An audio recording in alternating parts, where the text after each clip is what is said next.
الرحمن الرحيم. النهارده الجمعة، احنا في تلال الجزيرة، تمام، في الشيخ زايد.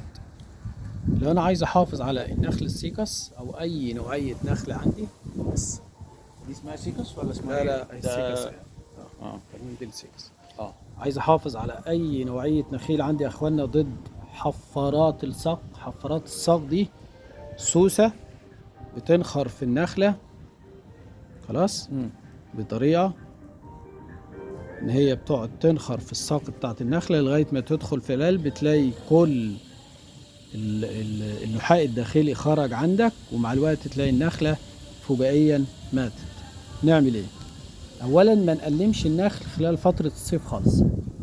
يعني لو انا هشيل جريب من نخل، اي نوعية نخل ايا كانت هو، خلاص، سواء نخيل سيكس صغير زي كده زي ما احنا شايفين، او اي نوعية نخل فوكستيل، اي نخل زينة.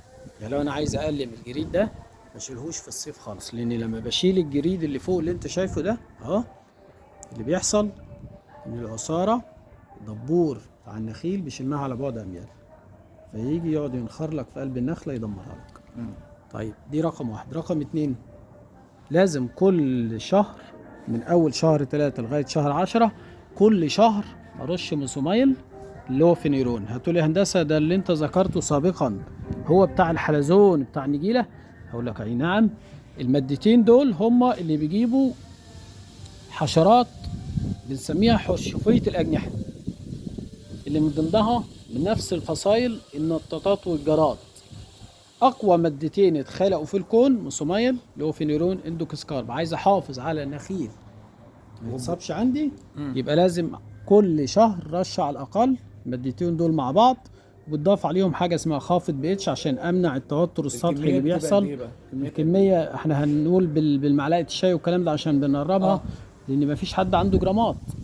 طبعا يعني لو المسوميل هنحط بالجرام هتحط جرام ونص على اللتر، واللوفينيرون سنتي على اللتر. لو هنقول بمعلقة الشاي يعني معلقة شاي على 5 لتر، واللوفينيرون 5 سنتي على 5 لتر، ومعاهم 2.5 سنتي خافض بي اتش. ده اساسي عشان نمنع عملية التوتر السطحي اللي بتحصل بين الورقة وبين محلول الرش. يعني الورقة ما ترفضش الايه؟ ما ترفضش الرش. ده حاجة أساسية يا جماعة لو عايز أحافظ على النخيل عندي ضد حفارات الايه؟ حفارات الساق او حاجه زي كده ترش عالي كده بيبقى حد يطلع بقى لازم. لا مش شرط يبقى عندك رشاش الضغط، سواء رشاشة ظهرية ببطارية او موتور رش. موتور رش بيبقى ده، وموتور سفاريل بيتشال على الظهر 20 لتر وبيضغط لفوق بيجيب المستوى ده. يعني كل المستوى اللي انت شايفه ده بيجيبه. تمام.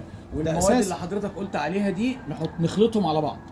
المواد اللي انت قلتها اللي قلتهم دول اتحطوا على بعض بالنسب اللي حضرتك قلتها. ايوه، وبالبخاخ على الورق ده. ايوه لازم كده على الورق بتاعه. أيوة. مره تمام. كل شهر. ايوه عشان احافظ من شهر 3 لشهر 10. تمام. لان ده اللي بينشط فيها الايه؟